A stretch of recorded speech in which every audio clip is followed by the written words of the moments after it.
Invitación, un gran saludo a todos.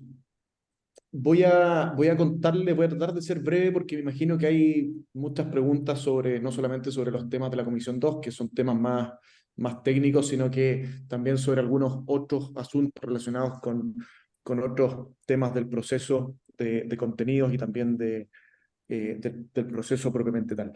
Eh, y quiero también poder profundizar en algunos temas puntuales que no forman parte de la Comisión 2, pero que creo que son de interés de la mayor parte de ustedes. Entonces voy a hacer un recorrido rápido. La comisión 2, denominada Función Jurisdiccional y Órganos Autónomos, eh, era la encargada de discutir y votar 6 capítulos del anteproyecto. Se creó un nuevo capítulo, por lo tanto fueron finalmente 7 capítulos. Capítulo de Poder Judicial, el capítulo del Tribunal Constitucional, el capítulo de la Contraloría General de la República, el capítulo del Ministerio Público, el capítulo del Banco Central y el capítulo de la Justicia Electoral y Servicio Electoral. A estos 6 capítulos se suma un capítulo que se llama Servicio de Acceso a la Justicia y Defensoría de las Víctimas. Voy a, voy a contarles muy brevemente los elementos que me parecen más relevantes de cada uno de estos capítulos. Luego voy a darme algunas libertades de algunos temas ajenos a la comisión número 2 y después dejamos todo el espacio que sea necesario para poder responder preguntas. Yo a continuación tengo otro Zoom, pero a las 9, que eventualmente podría atrasarme un poco en llegar al siguiente, así que ahí creo que podemos tener un poco más de tiempo. Respecto, respecto de Poder Judicial, yo diría que hay 3 buenas noticias. En primer lugar, se incorpora una norma que permite la creación de tribunales especializados con competencia nacional para juzgar delitos de alta complejidad. Hoy día tenemos una situación muy difícil relacionado con el terrorismo en la macrozona sur, relacionado con el crimen organizado en distintos lugares del país, relacionado con mafias migrantes en todos lados, pero especialmente en Antofagasta y en Tarapacá. Y básicamente tenemos jueces que viven bajo amenaza, a veces bajo amenazas explícitas, a veces bajo una especie de amenaza media tácita, donde no es claro si hay o no una amenaza. Tenemos jueces que hoy día no se atreven, o más bien ven que si hacen su trabajo, corren riesgo ellos, corren riesgo sus familias, corren riesgo sus bienes. Tenemos jueces que, por ejemplo, en la provincia de Malleco, la provincia de Arauco, que son literalmente vecinos de integrantes de organizaciones terroristas, donde las organizaciones terroristas saben cuál es el auto del juez, cuál es el auto de la señora del juez, saben a qué colegio van sus hijos, saben perfectamente dónde apretar. Y eso nos genera un problema grave, que es que los jueces ven amenazadas su familia, su vida, su patrimonio, y eso los limita en su capacidad de cumplir efectivamente con su trabajo. En ese marco, estamos habilitando la creación de tribunales penales con competencia en todo el país. Esto no quiere decir que los tribunales van a estar en Santiago, no. Quiere decir que la ley va a poder entregarle competencia a tribunales ubicados en distintos lugares de Chile para conocer delitos puntuales que tengan su ejecución en cualquier lugar del país o en varios lugares de Chile. Esto es pensado básicamente en 3 situaciones puntuales. Uno, en delitos que incluyen una alta complejidad técnica en su investigación y en su juzgamiento, o que incluyen una alta complejidad en cuanto al riesgo de las partes involucradas, el riesgo de los testigos, el riesgo del juez, de los jueces, el riesgo de los fiscales, el riesgo, etc. También está la situación de delitos que son de ejecución transnacional. Por ejemplo, el tráfico de migrantes, tráfico de personas. Las personas que se dedican a la internación ilegal de migrantes de forma remunerada, eso es propiamente tráfico de personas y califica como crimen organizado. Y también las situaciones de ejecución transregional de delitos, por ejemplo, cargamentos de droga que comienzan su ejecución qué sé yo, en Antofagasta y la concluyen en San Antonio. En fin, ante este tipo de situaciones, estamos habilitando la creación de tribunales para que, por resguardo de testigos, por resguardo de los mismos jueces, por la complejidad de los hechos, de los hechos que se investigan, poder velar por un juzgamiento adecuado de estos hechos. Esa es la primera buena noticia en materia de poder judicial. Si ustedes quieren, después podemos profundizar un poco más en esto. La segunda buena noticia, probablemente muchos de ustedes están al tanto de la situación de las ISAPRES, más allá de la posición que cada uno tenga respecto de las ISAPRES, estamos ante una situación gravísima de política pública como consecuencia de un fallo de la Corte Suprema que extendió los efectos de ese fallo más allá de las partes del juicio. Hubo un fallo de la Corte Suprema hace un tiempo atrás que básicamente extendió los efectos de la sentencia a todos los afiliados al sistema de ISAPRE. Hoy día en Chile la ley dice que las sentencias tienen fuerza obligatoria solamente respecto de las partes en el juicio y no respecto de terceros que no formaron parte del juicio. Bueno, lo que ha hecho la Corte Suprema es violar sistemáticamente la ley respecto a esta materia y extender los efectos de una sentencia particular a los 3 millones de afiliados del sistema de ISAPRE, y esto ha generado un problema de política pública que hoy día tienen al borde de la quiebra a las ISAPRES. Esto, más allá de la opinión que cada uno tenga respecto del sistema de salud privado, genera un problema gravísimo para todos los chilenos, no solamente para los afiliados a ISAPRES, genera un problema, por ejemplo, para los afiliados a FONASA, que en caso de una quiebra de las ISAPRES van a ver cómo se incorporan 3 millones de nuevos afiliados al sistema, generando, por supuesto, un colapso completo del sistema público de salud. En fin, genera un problema multidimensional. En ese sentido, hemos incorporado una norma hemos llevado esta norma que es legal a rango constitucional, forzando a los tribunales a que sus sentencias solamente tengan efecto respecto de las partes del juicio y no respecto de terceros ajenos al juicio. Esto es básicamente para evitar el activismo judicial y en ese sentido es una buena noticia para que los jueces se dediquen a juzgar y no a reemplazar al Congreso o a reemplazar al gobierno a la hora de hacer políticas públicas. ¿Y esto por qué? Porque cuando el gobierno toma una decisión que implica recursos públicos, el gobierno es responsable de esos recursos. Pero cuando un tribunal dicta una sentencia que obliga o de alguna manera compromete patrimonialmente al Estado, el tribunal no tiene un criterio de responsabilidad fiscal. El tribunal no paga la cuenta. Entonces, que un tribunal dicte fallos de efectos generales en materia de políticas públicas es una cuestión tremendamente compleja. Una tercera norma en materia de poder judicial es una norma antipitutos. Yo creo que todos hemos tenido noticias de cómo parientes de ministros de corte, parientes de parlamentarios, parientes de ministros, son nombrados en distintos cargos. Y un caso muy habitual son los nombramientos de estos parientes como notarios y como conservadores de bienes raíces. Y lo que hemos hecho es incorporar una norma para que los parientes de un listado largo de autoridades no puedan ser nombrados en el escalafón secundario del Poder Judicial, es decir, no puedan ser nombrados como notarios ni como conservadores hasta 2 años después del cese de la autoridad respectiva.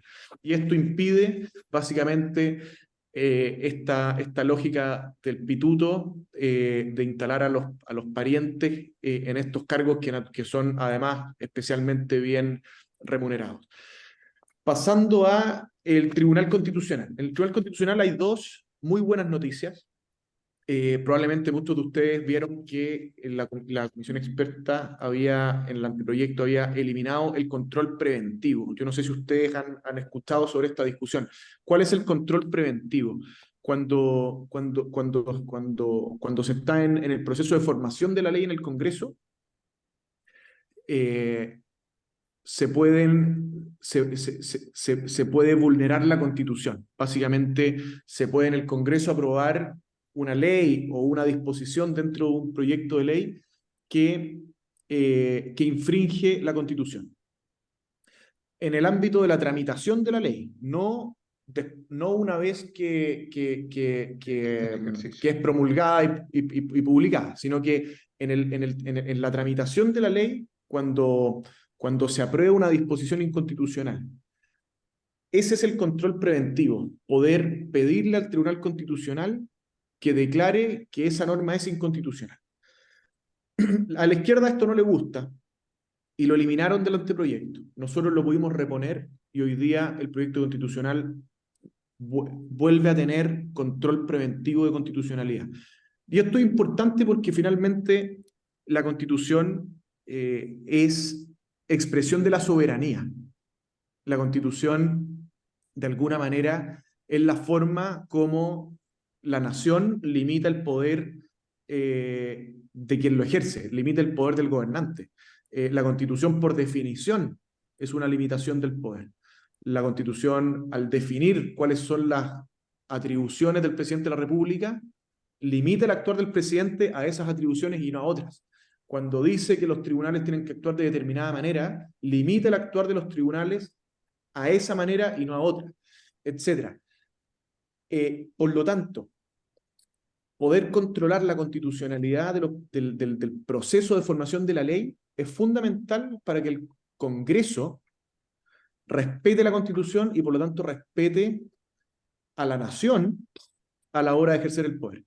Esa es una buena noticia. La segunda buena noticia en materia del Tribunal Constitucional.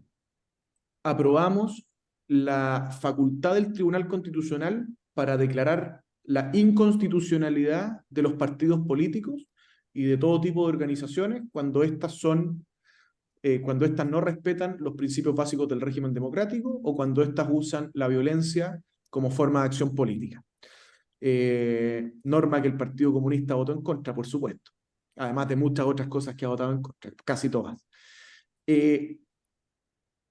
Esta norma existe hoy día en la Constitución. Hoy día la Constitución incorpora la facultad del Tribunal Constitucional para declarar la inconstitucionalidad de los partidos políticos cuando hagan uso de la violencia o cuando no respetan los principios básicos del régimen democrático. De hecho, yo soy abogado patrocinante en una causa en el Tribunal Constitucional para declarar la inconstitucionalidad de la coordinadora Arauco Malleco, de la CAM. ¿Por qué? Por hacer uso de la violencia como vía de acción política. Bueno, pero hemos ido un paso más allá y hemos logrado incorporar, hemos robustecido esta norma, porque hemos incorporado un elemento que hoy día no existe, que es el siguiente. Cuando un tribunal penal condena a un sujeto por conductas terroristas, ese tribunal penal tiene que remitir los antecedentes al Tribunal Constitucional para que declare la inconstitucionalidad de la organización a la que pertenece. Básicamente, ¿cuál ha sido el problema con la CAM y con todas estas organizaciones terroristas de la macrozona sur? Que cuando se condena a una persona, a un individuo que forma parte de esta organización, después no se puede probar el vínculo con la organización. Como no son organizaciones formales, como no tienen un padrón de afiliados, como no se puede acreditar el vínculo. Por lo tanto, ha sido tremendamente difícil pasar de la condena individual a la condena colectiva de la organización. Y en ese marco, lo que hemos hecho es darle al Tribunal Constitucional la facultad de aprobar, de valorar los hechos en conciencia. Por lo tanto, el tribunal va a poder decir que en conciencia considera que esta persona que sí forma parte de, por ejemplo, la ORT Lafkenche, o sí forma parte de la coordinadora Arauco Malleco, y por lo tanto se declara la inconstitucionalidad de la organización. Esa es una muy buena noticia en materia de combate contra el terrorismo y en materia, sobre todo, de combate, de horquillar al Partido Comunista, que es un partido que sistemáticamente y permanentemente ha validado la violencia como vía de acción política. Después, en materia de Contraloría, hay una norma anticorrupción que es muy importante. Estamos todos súper al tanto del caso Convenio, de estos traspasos de recursos irregulares a fundaciones cercanas a los partidos de gobierno, de los partidos del Frente Amplio.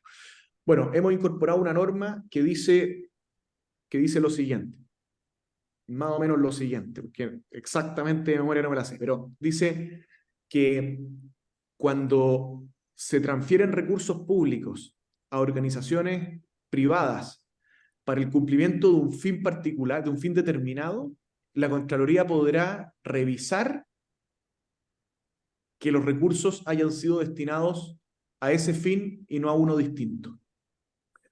¿Cuál es la gracia de esta norma? Porque con esto hay que ser cuidadoso, porque yo creo que nadie quiere que, por ejemplo, que un colegio particular subvencionado, o que a la Teletón, o que a la Fundación Las Rosas, o a cualquier organización que recibe fondos públicos y que hace muy bien su trabajo, venga la Contraloría a cuestionarle la toma de decisiones como se le podría cuestionar a una municipalidad o a un ministerio. Por supuesto que la Teletón tiene que tener un ámbito de libertad para tomar sus decisiones. Bueno, pero lo que hemos hecho es incorporar la norma de la siguiente manera. Cuando los recursos son para un fin determinado, revisar que se haya dado cumplimiento a ese fin y no a uno distinto. Entonces,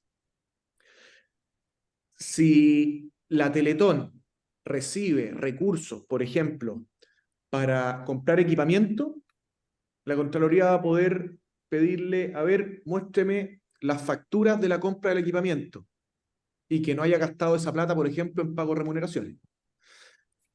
¿Qué logramos con esto?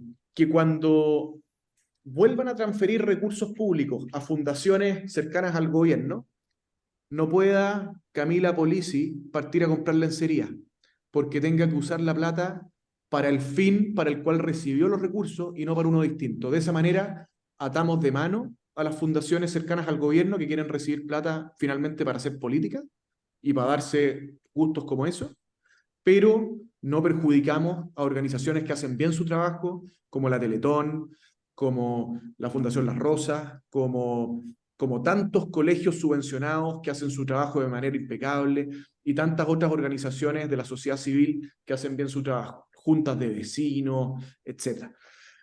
Eso en materia de Contraloría y de buen uso de recursos públicos. Después, en materia de Ministerio Público, de la Fiscalía, se crea la Fiscalía Supraterritorial, que es una entidad dentro del Ministerio Público destinada a la investigación de los delitos de mayor complejidad y de crimen organizado. Hoy día tenemos un problema que los fiscales por una parte están colapsados y por otra parte no cuentan con una necesaria especialización. Es lo mismo que pasa en la salud pública. Es muy distinto diagnosticar una gripe que operar el corazón. Entonces, faltan especialistas. Chile tiene, o sea, el Ministerio Público tiene poco menos de 800 fiscales. Son 770 fiscales aproximadamente. Y el problema es que cada uno recibe sus causas, digamos, sin criterios de especialización. Entonces, lo que estamos logrando es crear una fiscalía supraterritorial para crimen organizado y delitos de alta complejidad que va a tener un fiscal supraterritorial con competencia en todo el país y fiscales adjuntos a lo largo de todo Chile. De esta manera, que va a ser el complemento desde el Ministerio Público de estos tribunales de los que hablábamos al principio. La Fiscalía Supraterritorial va a poder investigar delitos que se cometan en todo Chile. Por ejemplo, el Tren de Aragua. Por ejemplo, todos los delitos relacionados con robo y tráfico de madera en la macrozona sur. Delitos como el tráfico de drogas, que normalmente, por ejemplo, los casos de internación por el norte, que termina siendo embarcada en puertos de la zona centro, etc. Delitos de alta complejidad van a ser investigados por fiscales con especialización y que se van a dedicar a investigar menos causas, pero más difíciles. Hoy día un fiscal tiene en promedio 1.800 causas. ¿Quién puede investigar adecuadamente 1.800 causas? Es imposible. Entonces, aquí se requiere, por supuesto, más recursos y sobre todo mayor recurso humano y de capacitación, pero además se requiere especialización. Poder destinar a algunos fiscales a investigar menos causas, pero que son mucho más complejas y de mucho mayor profundidad en cuanto a su connotación social, como el terrorismo, como el narcotráfico, como los tráficos el tráfico de personas, de migrantes en el norte, etc., viene a ser quizás no la solución definitiva, pero sí un aporte en la solución a mejorar la persecución de los delitos. Eso en materia de Ministerio Público. Después se crea la Defensoría de las Víctimas como un capítulo nuevo, como una institución nueva destinada a apoyar a las víctimas de la delincuencia, tanto respecto del apoyo jurídico, poder tener un abogado, como en todo el apoyo multidimensional en cuanto a asistencia social, a apoyo psicológico, en fin, todo lo que involucra el hecho de ser víctima de un delito. Esta Defensoría de las Víctimas finalmente viene digamos, a resolver una injusticia de mucho tiempo, porque en Chile tenemos una Defensoría Penal Pública que finalmente tenemos toda una institucionalidad destinada a dar soporte jurídico a los delincuentes, que está bien porque es razonable que todas las personas cuando van a ser juzgadas estén asistidas por un abogado. Pero lo que no puede ser es que el victimario tenga mayor respaldo institucional que la víctima. Eso no puede ser. La creación de la Defensoría de las Víctimas viene a reparar esa injusticia y viene a respaldar tanto en lo jurídico como en lo psicosocial, a apoyar a las víctimas y a, de alguna manera tratar de reparar el daño causado por el delito. Finalmente, en materia de justicia electoral y servicio electoral, no hay cambios sustantivos, así que no me voy a detener en este capítulo. Y en materia de Banco Central, lo que hicimos fue básicamente eliminar los malos elementos que se habían incorporado para volver a la normativa que tenemos hoy día en Chile.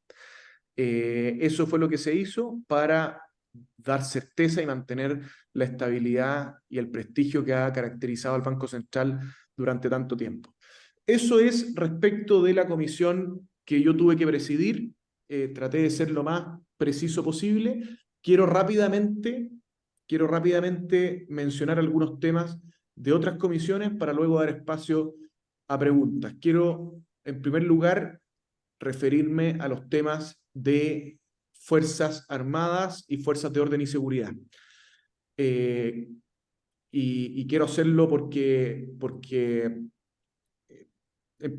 por lo importante que me parece la materia, pero además porque en campaña, entiendo que varios de ustedes son de la región de Valparaíso, en campaña yo insistí mucho en el tema y de alguna manera quiero dar cuenta de lo que hemos hecho. El anteproyecto eliminó el capítulo de las Fuerzas Armadas y de Orden y Seguridad que hoy día existe en la Constitución vigente. Nosotros lo que hicimos fue reponer el capítulo, pero no reponer un capítulo, sino que reponer 2 capítulos. Y esto fue un asunto que conversamos con las instituciones, tanto con las Fuerzas Armadas como con las Fuerzas de Orden y Seguridad. Incorporamos un capítulo para las Fuerzas Armadas y otro capítulo para las Fuerzas de Orden y Seguridad, como primer elemento. Segundo elemento, le dimos rango constitucional a la ley Naín Retamal, un eximente de responsabilidad penal, cuestión que la izquierda nos cuestionó a mí en particular, porque yo lo dije durante toda la campaña, y la izquierda nos dijo que nos habíamos vuelto locos, que me había vuelto loco y que cómo se me podía ocurrir proponer una cosa así. Bueno, lo propusimos y cumplimos, y la ley Nain Retamal le estamos dando rango constitucional, eh, un eximente de responsabilidad penal en el marco del uso legítimo de la fuerza, cuando un carabinero o cuando un policía de investigaciones o cuando un integrante de las Fuerzas Armadas en el marco de los estados de excepción haga uso de su arma de servicio, haga uso de la fuerza legítima, quedará exento de responsabilidad penal, tal como ocurrió con la ley Nain Retamal, pero hay que entender que la ley Nain Retamal es una ley simple que puede ser dada vuelta en cualquier momento. Hoy día estamos dándole rango constitucional y por lo tanto, para dar la vuelta, ahora hay que cambiar la constitución. Y este es un gran avance y es una gran protección para nuestros carabineros. Lo segundo, le hemos dado rango constitucional a la jurisdicción militar. Cuando los integrantes de las Fuerzas Armadas, en el ejercicio de las funciones propiamente militares, por supuesto que si un integrante de las Fuerzas Armadas, qué sé yo, choca en estado de ebriedad, obviamente eso aquí no corre, pero en el ámbito del ejercicio de las funciones propiamente militares, y en este caso especialmente en el caso de los estados de excepción, cometa un hecho que pudiera ser constitutivo de delito, esos hechos van a ser juzgados por los tribunales militares, por la justicia militar. Y de esta manera aseguramos que esos delitos no sean conocidos por la justicia penal ordinaria, y esto me parece que también es una norma que protege y que resguarda y que da certeza a nuestras Fuerzas Armadas. Un último elemento penúltimo elemento. Penúltimo elemento. Probablemente todos hemos escuchado esta cantinela de la izquierda de refundar Carabineros. Hace tiempo que no lo dicen porque como que el aumento del respaldo a Carabineros, que hoy día está en máximos históricos, lo hace menos popular.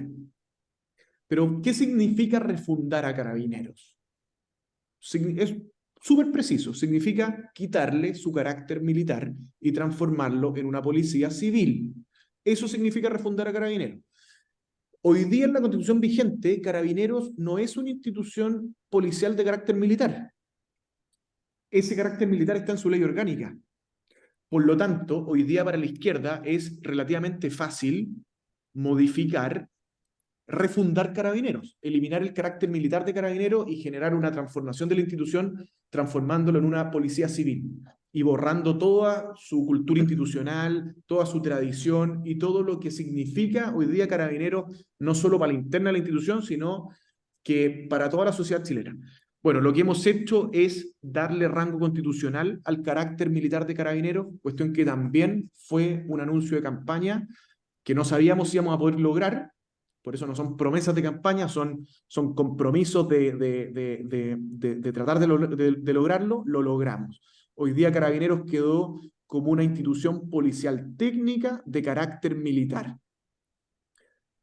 Y por lo tanto, estamos cerrándole la puerta a la refundación de Carabineros. Para refundar Carabineros, la izquierda, al igual que con la ley Nain Retamal, tendría que cambiar la Constitución, ya no solamente cambiar la ley. Otra gran noticia. Finalmente, respecto de los presos, de los retirados de las Fuerzas Armadas y Carabineros que hoy día se encuentran cumpliendo condena en Punta Peuco y algunos en otros recintos policiales, recintos penitenciarios. Hemos incorporado una norma humanitaria. Finalmente es un mandato a la ley para definir el detalle de la norma, pero es un mandato expreso para que la ley defina la forma como las personas que se encuentran cumpliendo pena efectiva, que se encuentran en situación de situación humanitaria, de enfermedad, de edad avanzada, etc., cumplan alternativamente sus penas tengan un cumplimiento alternativo de sus penas. Y eso finalmente se traduce en cumplir las penas en sus casas. Y de esa manera estamos, de alguna manera, avanzando hacia poder darle un alivio a tantas personas que lo están pasando muy mal, eh, y que, y que, y que están con situaciones de salud muy complejas. Todos, probablemente todos ustedes tienen algún conocido o al menos están perfectamente al tanto de la situación. Eh, y esa es también una buena noticia. Hay que decirlo, es una norma de alcance general, por lo tanto, esto no aplica únicamente a los presos de Punta Peuco, aplica a que, eh, cualquier persona que esté cumpliendo pena efectiva y que esté en una situación humanitaria de enfermedad principalmente de enfermedad compleja o terminal. Eh, Eso respecto de Fuerzas Armadas. Hay un montón de otros temas que son tremendamente interesantes en materia de subsidiariedad, en materia de soberanía, en materia de tratados internacionales, en materia de modernización del Estado, en materia de salud, de educación, de pensiones. No quiero seguir tratando otros temas porque me imagino que tienen preguntas. Me quedan pocos minutos porque tengo un siguiente compromiso.